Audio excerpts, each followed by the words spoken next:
All right, so let's take a look at these two boxes. Let's see what we can find. So the more expensive version, it's a 21-pound box. So just to give you some perspective on what it's going to be like moving this device around, this guy's about 21 pounds. This guy doesn't have a weight, but I can tell you just by feel, this guy is a lot heavier than this one. I'm gonna guess this one's probably around 10 or 12 pounds.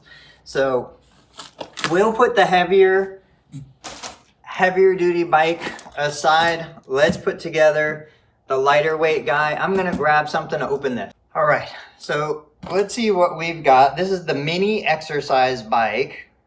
Himaly is the name of the company. I have never used this bike. I've never used it in the clinic. So this is brand new for me. I've never assembled one of these bikes either.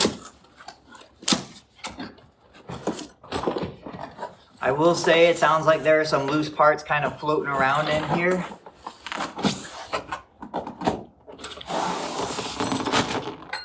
Yep, there you go.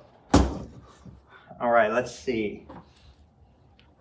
So it looks like it comes with the tools. It looks like the Ziploc bag that the pieces came in, the parts came in, opened on its own. There are some washers. Looks like it comes with a little mat. That probably is a non-skid mat, yep. So this is a non-skid mat. This is a strap. This will help prevent the device from sliding around, which is a great addition. Here are the pedals. They're shrink wrapped.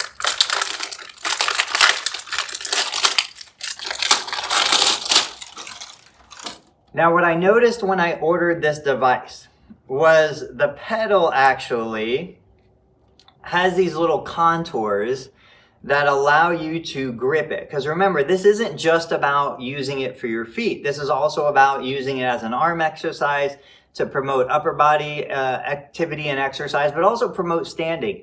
After a total knee replacement, one of the most important things is to spend time just standing to get loading, get compression through the new knee.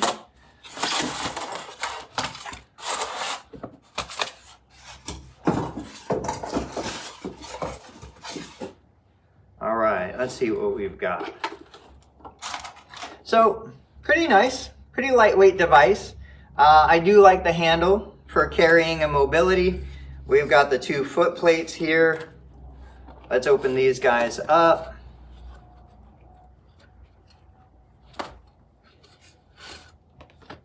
I don't think assembly is going to be that big of a deal.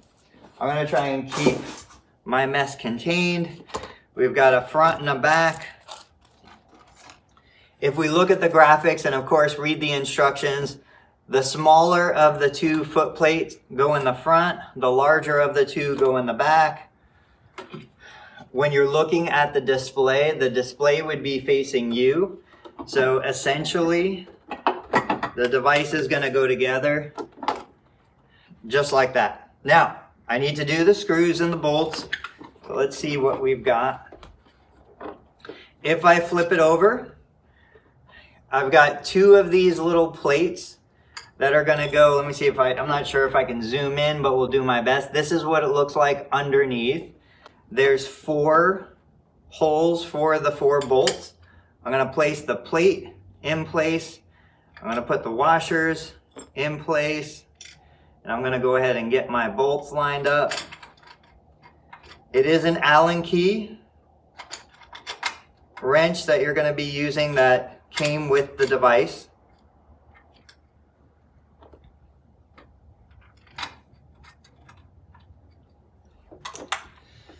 So Allen key came with it.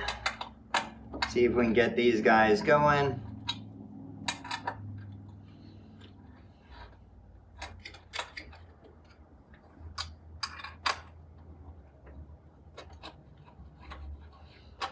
Like I figured, pretty simple assembly.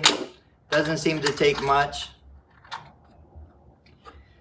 The one benefit to having a heavier device is the fact that it's more stable.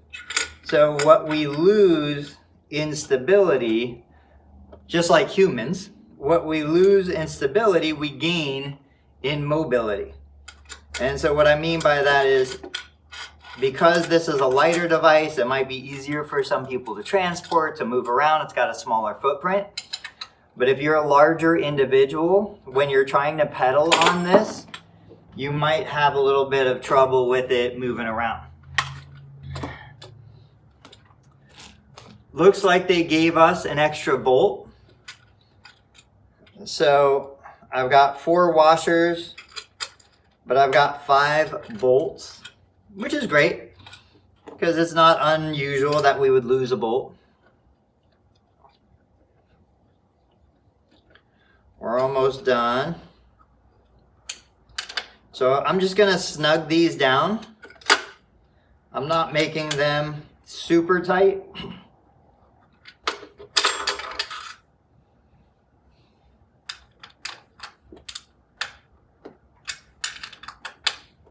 All right, here we go. So the device is facing you guys. The screen has already powered on. I'm not sure where the battery pack goes, but I assume that's battery powered.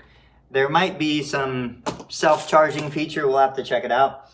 For the pedals, usually the pedals are going to be indicated with an L and an R. So in this case, I've got the L. I'm going to spin this around. This is going to go on the left side because it's the left pedal. We just screw them in, and the wrench that we have, lefty loosey, righty tighty, the wrench that we have is designed to fit. There's a little space right here. This wrench will go right onto that. There we go, just like that. So it'll tighten into the shaft. I don't know what you would call this thing.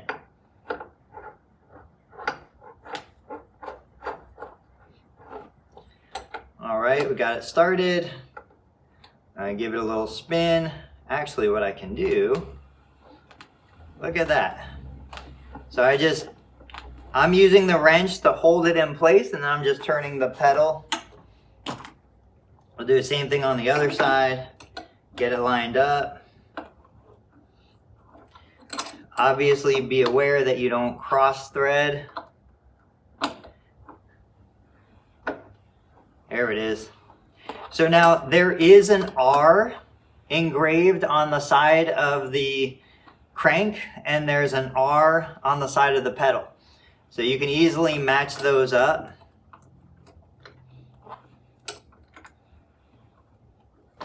I love good design. Okay. It's facing you again. You've got the 2 pedals here that you can use for upper extremity, and you could do them for lower extremity. If you guys remember, on the side here, there are adjustments for the size of your foot. So if you have a larger foot, it's not easy to change. There we go. If you have a larger foot, you can use a larger loop. But if you have a really large foot, most of the time I tell my clients, just put your foot on top. Don't even use the strap. You can take the strap off completely. It's screwed in with Phillips screws on the back. I would completely remove the strap if your foot doesn't fit in with the loops that are available. I guess, now that I look at this, I was actually supposed to unscrew these guys instead of just ripping it off. But that's how we learn, right? So these are Phillips head screws. You can unscrew them, change the setting. I'm gonna go ahead and do that for the next video, but at this point, the device is ready. We have our resistance dial right here. Go from low resistance to high resistance. High resistance on a device like this is never gonna be all that much. As I lighten the resistance, I'm gonna say, I don't know, I feel a little bit of change. definitely there's some friction going on there in terms of what it feels like.